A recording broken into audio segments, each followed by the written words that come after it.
Now, wouldn't it be great if we got rid of all these hotshot financial institutions that really almost crumbled our economy, and that's set up for the fat cats, and we had a real financial system that helped small business and middle-sized business, to get money to do their ideas.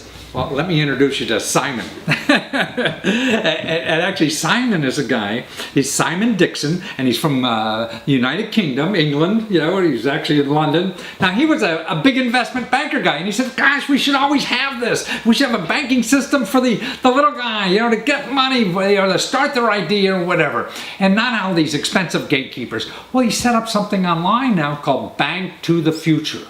Right, it's a hot item too. It's going to be here soon. You could invest in it now, but it's hard to get money out of it, for a few more months. But watch this, because this is what's happening. The web is democratizing, the financial structure of our economy too, and they're doing it actually even faster in Europe than they are here. Now, next year we're going to catch up with them, because the new Jobs Act, which is a law a couple years ago that was passed, is going to allow the average person now to invest on the internet. So you got to start learning this, because this is where the money's going, and this is where entrepreneurship is going. Anybody wants to start a business or expand a business or even invest in businesses, because now you don't have to be a fat cat hanging around the country club and look for insider ideas. You can get them right on the web and invest that way. So watch what's happening out there. Watch Simon tell you about it. And you're Simon Dixon, right? And you're the founder of the Bank of the Future? Man, it sounds like a new movie coming out. Tell us, it sounds really neat. How can somebody use this thing? So Bank to the Future, well, originally the mission behind it was that I was a bank lobbyist. I wanted to make some change. Oh, one of those. Yes. From a positive angle, because I'm an ex-investment banker myself. Okay. So we had an ideology of the world that we wanted to get out there. And eventually my wife got so fed up with me whinging about not making any progress to changing banks that she said, why don't we create our own? I see. Wonderful. And Bank to the Future is not actually a bank right now. We want it to be. We're in that process, but there's no fast way of creating a bank. So what we decided to do was solve a very real problem, which is the fact that access to finance for small to medium-sized businesses, they're finding it hard to get it. Yes. And secondly, we wanted to democratize investing, so you don't have to be rich to be a rich dragon or angel investor.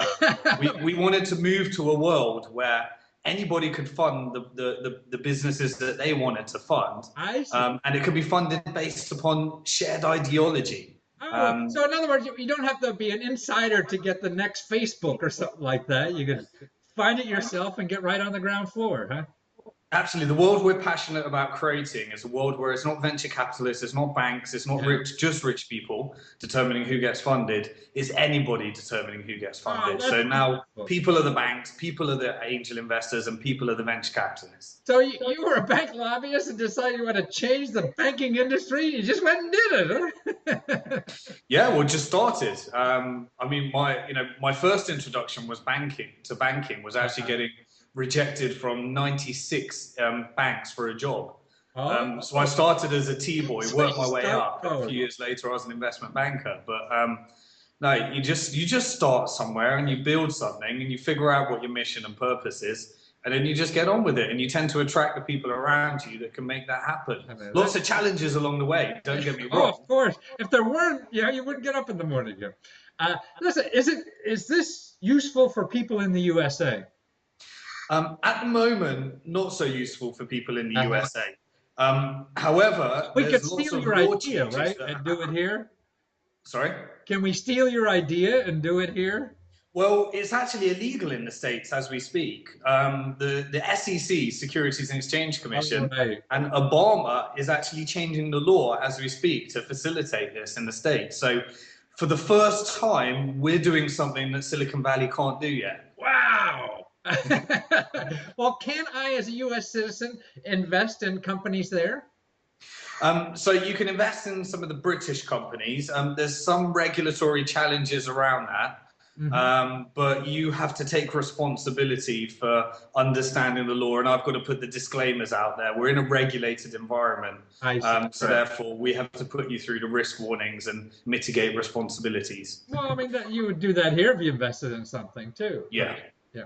Now, how about, so if I wanted to fund on that, I would have to start my business in the UK. Is that correct? Yeah, so currently it took us a year and a half just to navigate the UK regulatory framework You're just and like us. create essentially a process the complete opposite of what has currently been done in financial services. So at the moment, you have to be a UK limited company. We've got aggressive plans that we love to, but you have to take one country at a time at the moment. It's not as simple as just expanding Facebook anywhere. I understand. So from the US side, I mean, to me, it would be like, this is something to look at because we're going to have it eventually soon because it sounds like a hot idea you have. So we should watch what you're doing, learn the techniques because it's going to be here soon. Will you be able to, I mean, I understand the laws sort of change in 2014. Will that make it easier for us to invest in you or not? So there's something called the Jobs Act, which is making investing in companies online a lot easier. And we're looking for creative partners at the moment that would like to work with Bank to the Future to get us out in the States as well. So if anyone's interested in that opportunity, we'd love to hear. So now you found a way we could really work together. Absolutely. So you're looking for better. So this will be likely in the States, come January when that jobs thing comes on with the new regulations about private investing, right, in companies. Yeah. Well, that's a wonderful. So you were a ex-lobbyist, hate the bank, and you're creating a bank of the future, which is a wonderful name. And you even got Richard Branson on your front page of your website to give you a sprinkle the holy water on you. So you must be going to take off with this thing.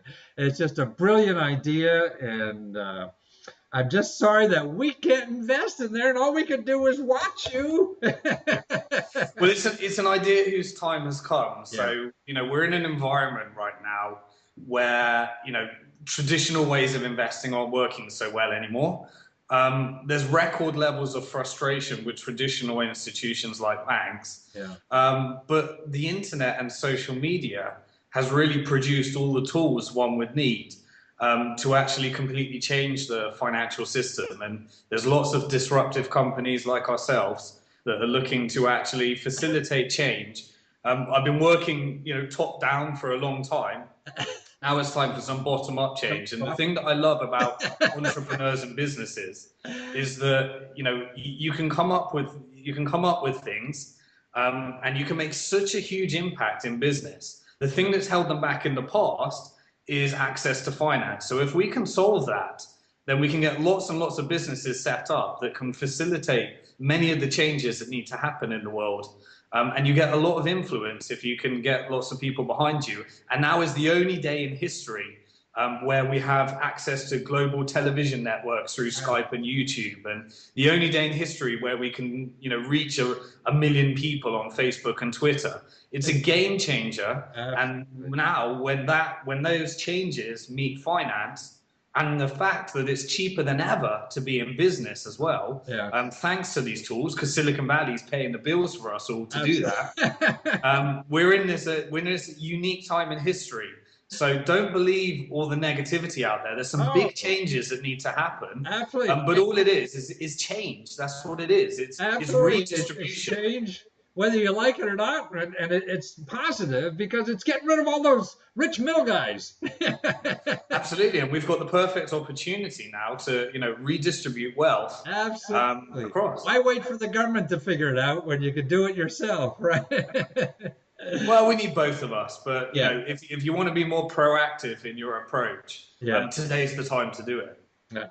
Well, you're a wonderful chap. Thank you so much for doing what you're doing and trying to democratize investing and getting resources to small business. And Getting rid of these middlemen. I never knew what the heck they did except collect large commissions anyway.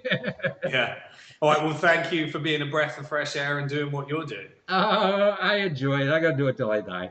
That's what's so neat. You're going to help other people find what they want to really do in life. Absolutely. Take care, Simon. Bye bye. See, tally ho, it's off.